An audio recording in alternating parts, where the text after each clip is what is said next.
What is going on, ladies and gentlemen? It is I, Random with RTS Mobile Gaming, bringing you another amazing Sea of Conquest video today. In today's video, we are again covering ship skills. I had a lot of requests in my last 3 or 4 streams to talk about ship skills. More than 15 people commenting, requesting information on the ship skills. So we have done a ship skill series for you this week, okay? The Orochi is up on deck today, and this is an amazing ship available for you in Season 4 for Sea of Conquest, okay? The Orochi is a strategic ship. It has some really amazing skill setups. We're going to talk about it right now. We'll go through some of the key skills, and then we'll talk about the optimal builds for you, all right? First off, Zeal for War. Zeal for War is something that you can gain, okay, when you are buying the pack for $100 on day 1 of Season 4. The ship that you get has Zeal for War, okay? This is not a bad skill.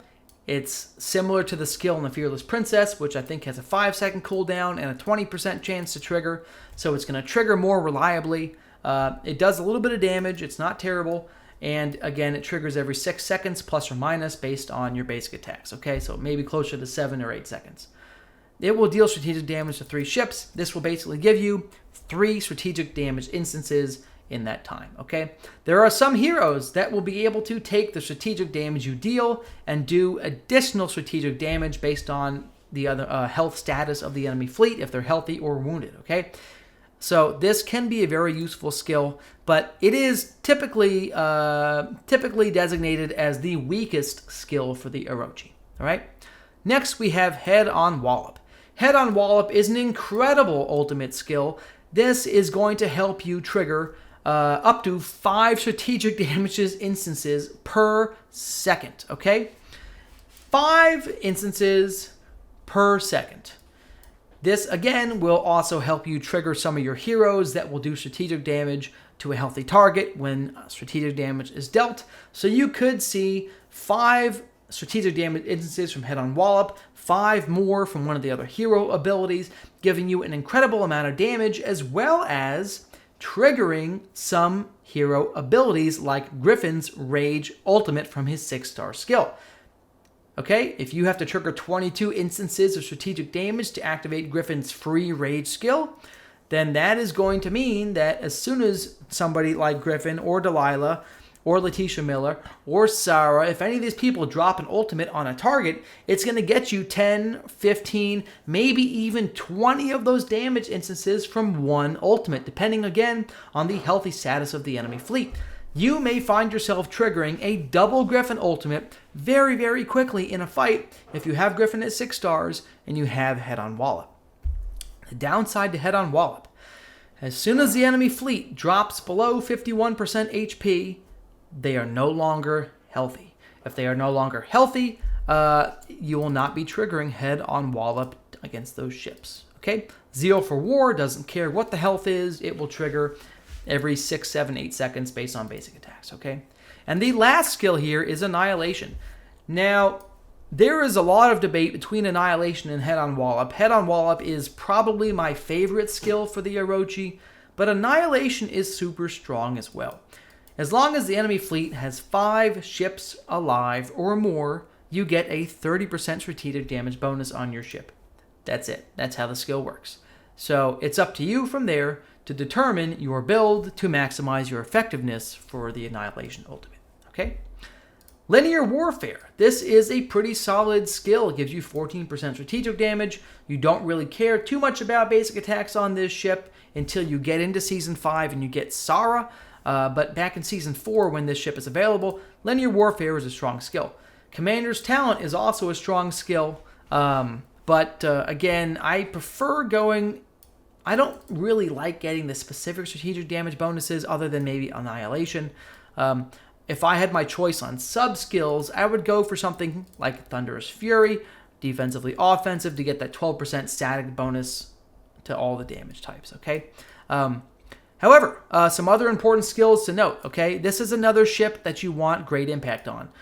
Several strategic heroes already give good impact, so if you can throw one decent impact skill onto your Orochi, combined with all the strategic heroes and the offensive Blade of Freedom or Fury set you're going to use that has a lot of impact on it, you can find a ton of value and a lot of over impact damage output by using either precise warfare or enhanced precision. Okay. Preemptive Strike. Now, this is probably the only ship I would ever recommend Preemptive Strike on. Okay. Preemptive Strike is very interesting for me. This will work well on strategic for short fights if you're using Annihilation or head-on Wallup. Annihilation is really interesting for me because 30% damage here, plus Preemptive Strike is another 30% damage to all types, okay? So you're going to be doing more than 30%, you're going to be doing 60% bonus damage with all of your first Griffin ultimate when it comes out, okay? So this is really, really interesting. This falls off after you've done 4 ultimates. You are down to not that much damage, okay? You're down to only 6% damage bonus after you've done 4 ultimates, but the first 4 ultimates are supercharged. So it's nice to see that, okay? Preemptive Strike is very interesting. If you have this on your Orochi, I'm not upset about it. It's very, very interesting. You're not going to need skills like Heavy Artillery or Revenge Fervor or Shotgun Weapons on this ship. It's not going to really help you much. Glass Cannon is another one with high impact, and since Griffin does reduce the aggro that his ship does by 40, and if you also get skills like Stealthy Maneuvers to reduce the aggro even further, maybe Glass Cannon's not a terrible option, but I'm not a big fan of the armor reduction. You have to really be careful about that, okay? Thunderous Fury is always great, and then, as you already know, Defensively Offensive is my favorite skill for many of these ships, okay? The actual setup I'm using today after crafting 5 different legendary Orochis. I actually never crafted one with head-on Wallup. The one that I crafted has Annihilation. It has Impact. It has Linear Warfare. And it has Stealthy Maneuvers, okay? Stealthy Maneuvers is going to, again, combine with Griffin's ability to lower the aggro on the ship from his 4-star skill by 40, drop the aggro by another 28. I'm now lowering my aggro on this ship by 68. The only way I'm going to be focus fired by basic attacks in this fight is if some of my other bigger ships with higher aggro die, like my tanky ship here, okay? Or if I get debuffed by Kartal because I have lower HP in my fleet than my other ships since I'm running a pure glass cannon build, okay?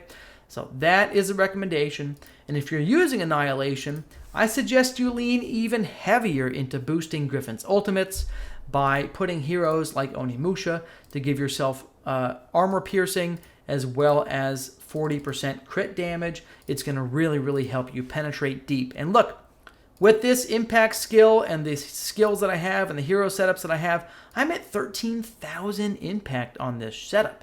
It's really incredible. It's a ton of output, and it does very well. And the Orochi is, I'd say, 6 times out of 10 my top damage dealer for short fights and long fights.